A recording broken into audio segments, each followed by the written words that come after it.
this. LeBron James, a step closer to making his season debut. Remember, he's been sick. That's a nerve condition that can affect your back, your glutes, your legs. He's not been traveling with the team since his diagnosis while he recovers. And Shams reported on Wednesday that he's not going to go on the Lakers' 5-game upcoming road trip. But what is the latest that you're hearing here, Shams, on his recovery and his progress? LeBron James has been fully cleared for full contact basketball activities, and the Lakers will be reevaluating him in about 1 to 2 weeks. So, like you just mentioned, Malika, he won't be traveling on the Lakers' 5-game, week-long road trip that starts in Atlanta this weekend.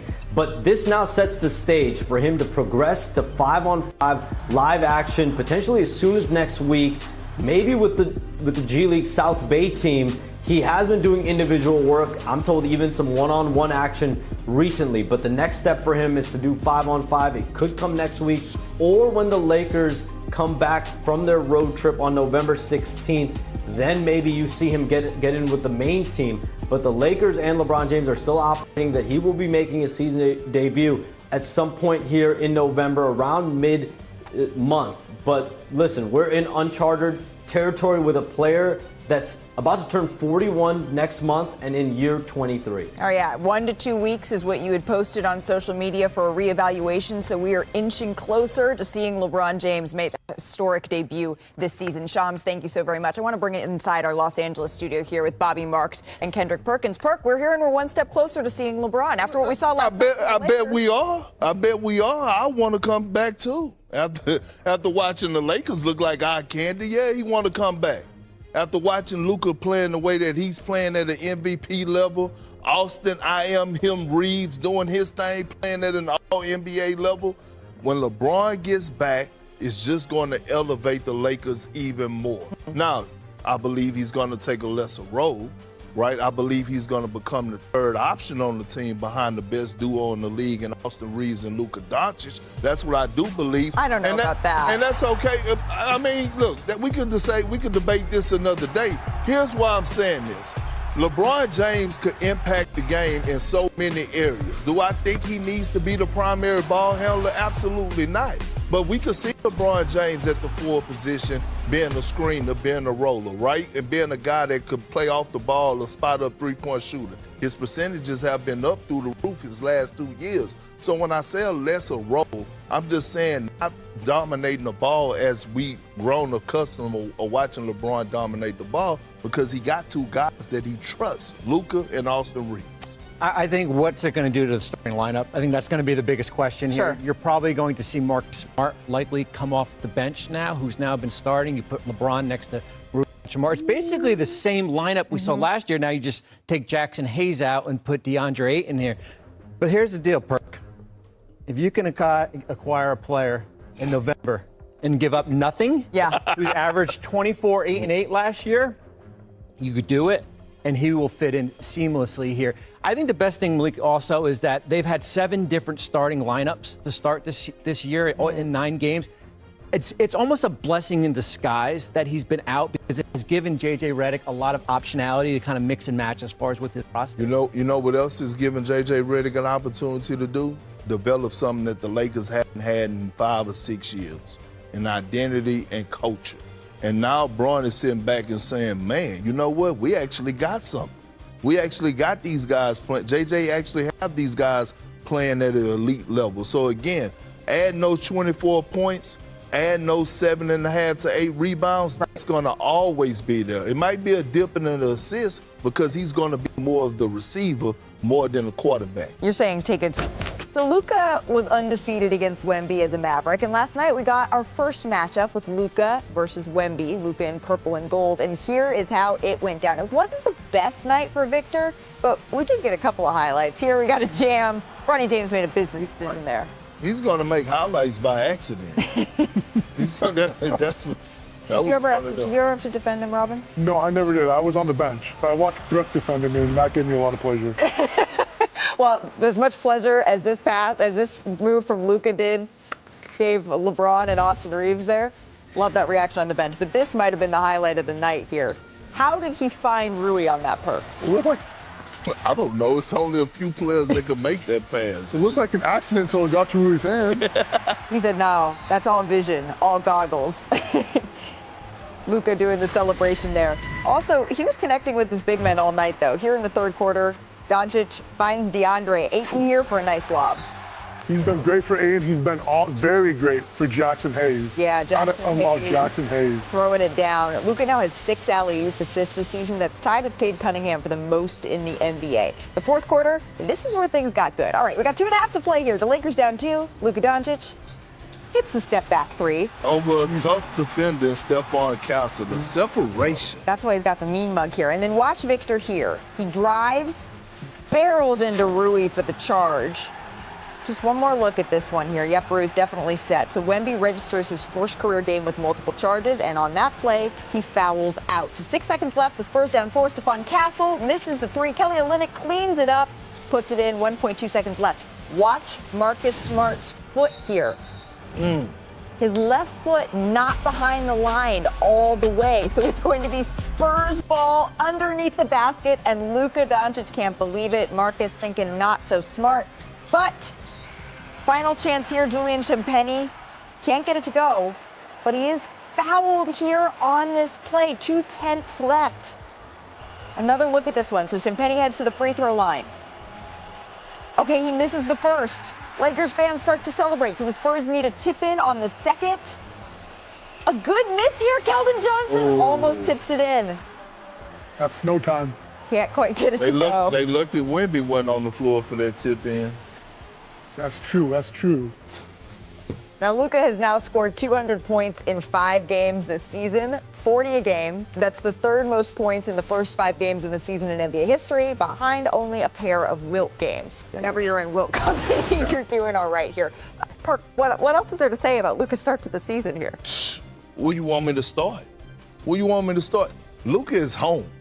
Luka is finally home. The furniture's moved in. The dishes are up in the cabinets. He's real cozy, and you can relate to this as men, you know what I mean? He's finally being able to lay on the couch, rub his feet together, and pass gas in his house. Damn it, he's getting it in. I didn't know that's the metaphor we were going with. And look, yes, he's going to have the points, the assists, the rebound. We get that. Last night, I was expecting Wemby to be the best defensive player on the floor. That happened to be Luka. 5 steals, 2 blocks. Luka Doncic all over the place, making the impact. I'm saying, Luka is really out here, and he's playing with this type of force, and he's on a mission. And we talk about the revenge tour. Yes, that was a prime example last night, primetime action going against an elite team in the West and in the league in the San Antonio Spurs. What did you see, Robin? I saw the Lakers. They've been comfortable, and that's what you were talking about. Last season, you could tell Luka wasn't comfortable. Right. And this season, Yep. they're playing. I like to call it's snow time. It feels like, it's not quite showtime, but they've got something going on the court. It's fun. There's energy. And you're doing snow angels. That's the idea. Absolutely, yes. There you go. Well, you mentioned that you thought Wemby was going to be the best defensive player on the floor. Luka Doncic put on a clinic, really. Thanks to the play from Luka Doncic and from Austin Reeves. Los Angeles is a top 5 offense, and while we won't see Reeves tonight, Luka is still putting up over 40 an outing. So again, no Austin against San Antonio. He has that right groin soreness that he's working through. But that just means the Spurs can expect a heavy dose coach of Luka Doncic. And that's a scary proposition for the Spurs. Perk said he'd buy a ticket to watch Wemby. I would buy tickets to go watch Luka Doncic. The guy's an amazing talent, living in the paint, scoring, playmaking, getting to the foul line, Malika, and a few examples that really highlight just how effective he is. We know he's an elite high pick and roll player. Jackson Hayes does his job. He brings over the low man, Santi Aldama. That's all he has to do. You can look at Luka's eyes. He sees Rui wide open in the corner, on time, on target pass for a high efficiency 3-point corner shot. And then this is where he's been just incredible this year. Living in the paint, getting to the foul line. He's got Bam Adebayo, an elite defender. He's got him on skates right here. Bam's playing the step back to the left, gets lifted. Now you can see he's going to cross him up back to his right hand, get deep into the paint, and you can see him here for an easy 2. It's going to have to be a lot harder if the Spurs are going to have any chance of winning tonight. And with Wemby back there, Malika, I expect it to be a lot more difficult for Luka than that last clip. Yeah, Luka has been playing on another level, but so has Victor Wembanyama here, Coach. And Kenny. Yes. Oftentimes around these parts, maybe we're accused of talking a little too much Los Angeles Lakers. Oh, really? But they're off to a heck of a start this year. I mean, it kind of feels warranted at this point. It's easy to get excited about this team. Well, you know, they have two players that are perennial legends of the game with Luka and obviously LeBron. And when LeBron is out, we talk about it. When Luka's in, we talk about him. So no matter what the record is, you're going to talk about the Lakers.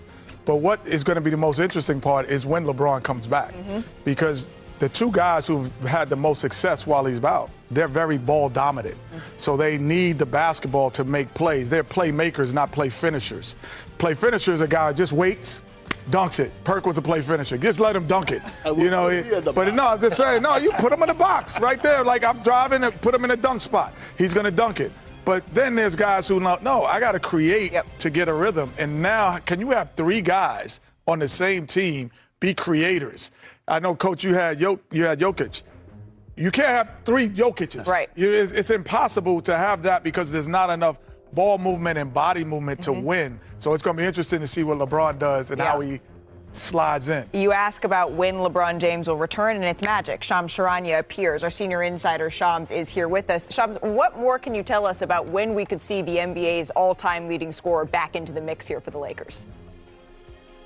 Malika, LeBron James has been working out individually, and I'm told the next step for him is 5-on-5 live play, and he will not be traveling on the Lakers' upcoming 5-game, week-long road trip that starts in Atlanta this weekend. So it's unclear whether he's going to be able to get that live action while the team is on the road, potentially doing it with the G League South Bay team, or do the Lakers and LeBron wait for the team to get back on November 16th, and then the live play process can begin then. I was told today that Lakers personnel are still operating under the belief LeBron James' debut will be around mid-November, but this is uncharted territory. He turns 41 next month. He's in his 23rd record NBA season, and that's why Rob Pelinka's 3 signings this offseason, Jake LaRavia, DeAndre Ayton, and Marcus Smart, have been so important, paying dividends with the depth without one of the best players of all time in LeBron James. Okay, so looking at that schedule, that 5-game road trip, he is not going to be traveling on that. We're looking at November 18th, possibly. If you're trying to sort of extrapolate out when he could be available, that would be a game against the Utah Jazz back at home in Crypto.com Arena. Shams Charania, thank you so very much for that insight here. Does that answer your question, Kenny? That does. You know, Shams is like half man, half hair. So he's half man, half amazing, half man, half hair. He got the best hair in the business, baby. I know there's got to be some. Don't tell me that you're using the mousse. Don't tell me you're using the mousse, baby. That looks natural. Kenny, I don't have the beard like you right now, but you know, I gotta make sure my you're stylish, brother. You're stylish, brother. It's all berries. Always. Perk, what do you think, not just on Shams' hair today, but also on LeBron's, well, I don't know how you make it from that to LeBron's timeline to return. I mean, when he gets back, he's going to have to take a back seat. He's going to have to take a LeBron James take a back seat. He's going to have to take a back seat to the best duo in basketball right now, and that's Austin Reeves and Luka Doncic. Luka's averaging 41, 11, and 8. Austin Reeves is top 5 in scoring, averaging 31, and top 5 in the league in assists, averaging 9. He's playing at an all-NBA level. And so when you think about the Lakers, since 2020, what have they struggled with? Finding identity, culture, and structure. They're showing their fan base right now that they actually have that. They're trending towards that direction, huh? Coach, are you going to be the one to tell LeBron to take a backseat? No, I'm going to call Austin Reeves in and say, listen, you're playing well, you're young, but I understand Perk's point. They're off to a great start. How about this? Luka goes 40, 40, 40, sits out. Austin Reeves goes, I'll take that baton. I'll score 50, I'll score 40, and the next game, I'm going to hit a game winner and beat Minnesota on the road where they have yet to lose. But what I'm saying is JJ has done something to that locker room, a hell of a job. He's maxing out guys. You got